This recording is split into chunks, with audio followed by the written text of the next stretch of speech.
How to get traffic on new website? Try these 4 things. I know what you're going through. You were excited to launch your brand new site until you realize no one is coming to it.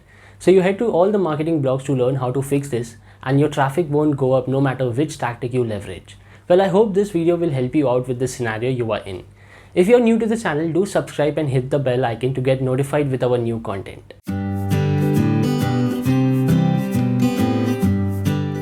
Hey guys, Sumit here from Paper Video. See, what most marketers aren't telling you is that there are 2 main reasons why you are not getting traffic to your brand new website, other than the fact that you don't have much money to spend on ads. So number 1, marketing is a long-term game.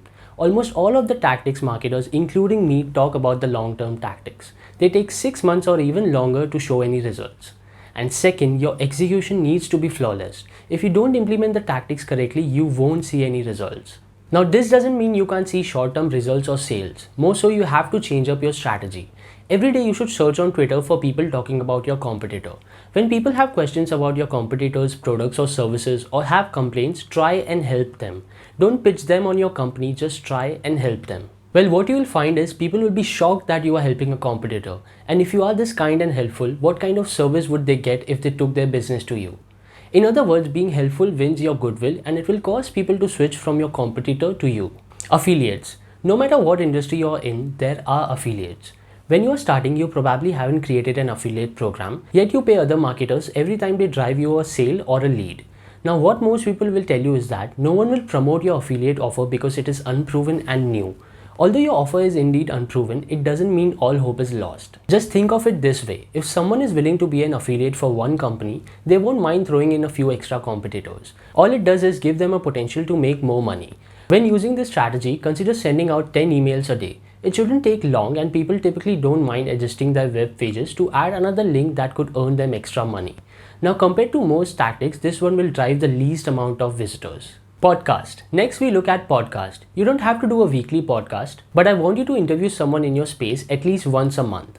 And instead of making a separate site for your podcast, just pop it onto your main site. When you publish each of these interviews, ask the guest to share it with their audience. From the social profiles to posting it on their blog and even emailing their list. Facebook groups. Do you want to be a rising star? Well, of course you do. Who doesn't? Now you're probably wondering what the heck is a rising star. Well, let me start with Facebook groups. Whatever industry you're in, whoever your ideal customers are, you can find them in a Facebook group. Look for niche groups on Facebook related to the product or service you are selling. You want to join these groups as long as they have over 1,000 members. You may also find groups that have over 1 million members. You will want to avoid these groups. Focus on groups that are between 1,000 to 17,000 members. Those groups are big enough to generate traffic and small enough where you will be noticed. What you will want to do is join a handful of groups and post around 4 to 5 times in a group during your first month. Assuming you are creating posts engaging in which people are responding and interacting with you, you'll get a rising star badge. That means people are interacting with your post. So then when you mention your product or service, you'll find out that not only people will see it, but they will definitely visit your site as well. The key to posting on Facebook groups is to create high amount of comments and replies. If you just link out to your site, you'll get very few clicks and you would look like a spammer.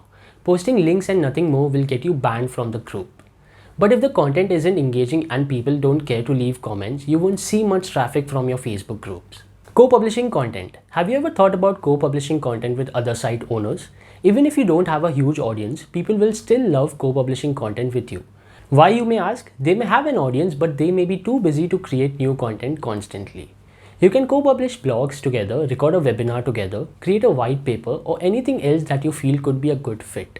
If you are going to try and co-publish content with others, make sure you're willing to do most of the work. Hit up other sites within your space and make your offer. Let them know that they won't have to do much work, and of course mention what they'll get out of it. When you co-publish content, you can't just talk about your company, you have to talk about theirs as well. To understand in detail about the whole process with more tips and tricks, I've attached a link below in the description. Give it a read and try it out yourself. If you enjoyed watching this video, please make sure to like, comment and share it with your friends, family and colleagues. Drop a comment below and tell us which topics you would like to learn more about. Thank you so much for watching this video.